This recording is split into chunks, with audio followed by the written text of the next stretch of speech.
a few police, but enough police acting poorly. Now, like Peggy Noonan said, one cop can knock our society, American society, off its axis, and a handful of cops have. The way to do that is to train better, get rid of the bad ones, retrain the old ones, retrain the new ones, because laws have changed, people have changed, times have changed. All that training takes money. Okay? Now, I edited out most of the political BS in the Carville, where Carville blames Trump and the Republicans, but he does call on the Democrats to reform policing and work to reduce crime, not defund the police. Not defund the police. In fact, he actually credits Tim Scott. Tim Scott's a Republican. Okay, now he doesn't say that, but he doesn't say that Tim Scott is a Republican, but he is. Tim Scott is working with Cory Booker and Representative Karen Bass for sweeping criminal justice reforms. Nobody denies that we need sweeping criminal justice reforms in this country.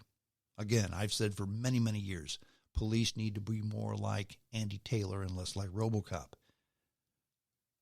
But what you can't do is look the other way on crime.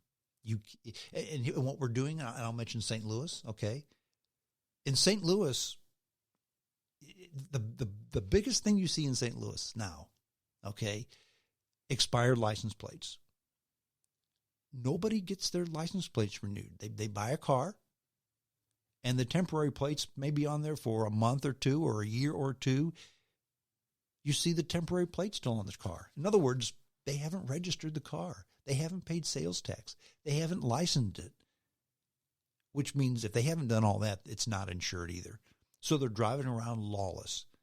And the police have been told, don't stop those people, don't question them because it's harassment.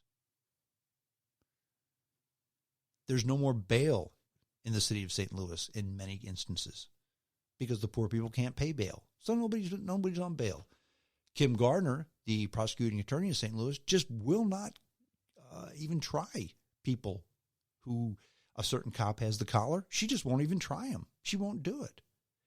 And the crime rate in the city of St. Louis is going through the roof. James Carville, Peggy Noonan, Republican mayors, and me all agree it's not defund the police. It's reform the police, and that takes money. We're spending it on everything else. Why wouldn't you want to spend it on better policemen and policewomen? Why wouldn't you want to do it? So again, that's the thing I wanted to get to. We need to be careful of our freedoms because in a society where the media, and again, the media no longer is the Post-Dispatch. Okay, the media is Facebook, Twitter, Google, those types of things. Social media far outweighs in importance, especially for the younger people who are running this country and are going to run this country. That's where they get their news. That's where they get their information. And when social media runs in lockstep with the government, that's not a good thing. China and Russia has state-run media. We don't need state-run media. It never works out well. Okay? We need to be careful because the worm always turns. The Democrats will not be in charge forever. So if you're a Democrat and think, well, the shoe's on the other foot, how do you like it, Strong? Well, I don't like it at all. But here's what you need to understand. If we reform the laws so the government controls all this, how's it going to be when the Republicans take over? Think of the Red Scare back in the 50s. It happened, and it can happen again. The worm always turns, and you don't want to be left on the outside. The same thing goes with laws. A society needs to be governed by laws. If you do the crime, you do the time, okay? If you don't like the crime, if you think it's not fair, you legislate to change it, okay? And I always give the example of here in my little neighborhood, there's some places where you have a 25-mile-an-hour speed limit, which on a road like that is ridiculous. It could easily be 35 or 40 miles an hour, but it's 25. So should I just say, well, I don't like that law, so I'm just going to go 40 miles an hour? And if the cop pulls me over, I should curse him? No. If I don't like that, you get the law changed. You make it 40 miles an hour. That's how a society works. I understand that change is slow in those type of instances, but that's fine. We need to be patient. We need to be understanding. And this whole woke society thing, okay?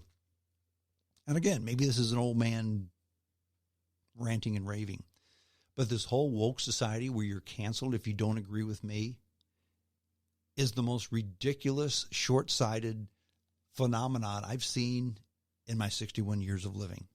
And here's why I say that. This whole cancel society, woke society, cancel culture is, look, you need to think the right way. You need to think like I do. Because you need to respect my opinion, my point of view. You need to respect me as a human being. And if you don't, I will cancel you or call you names or ban you. Think about that. That's the most ironic thing I've ever heard. We have to be inclusive and understanding of everyone. And if not, we're going to cancel you or ban you. That's ridiculous. Demi Lovato. I don't even know who she is, or didn't until I asked the question. I asked my wife, is she a singer or she's an actress? What is that? My wife says she's a singer. Okay, fine.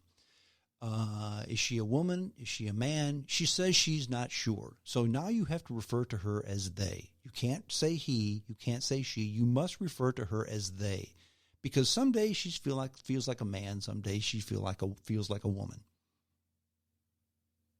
Well, here's a little nugget then. If we accept that, if we say, well, that's kind of what she believes, so you need to respect that. Okay, starting today, do you understand that in a past life, I was from royalty? I was a king back in the day. And really, it's not my fault that I'm now living in this time, because I should really be living in that time. In fact, I really believe that it's not my fault that I'm not living in that time. I see myself. I identify as living in the past, when I was a king. So from this point forward, everybody needs to refer to me as Your Royal Highness. Do you find that ridiculous? Think about it. Well, that's it. We're done. Hope you enjoyed the podcast. Enjoy your 3-day weekend if you can. If you're listening to this after the 3-day weekend, I hope you did enjoy it. So that's it. JamesStrongShow@hotmail.com. That's the email address. You can send me an email. Send me your email address. I will put you on the mailing list, and I send you a email upon publication of the show. You can download it and listen to it at your leisure. Or just go wherever podcasts are found, and you can find the James Strong Show there as well. That's it. We're done. Until next time, this is James Strong saying adios.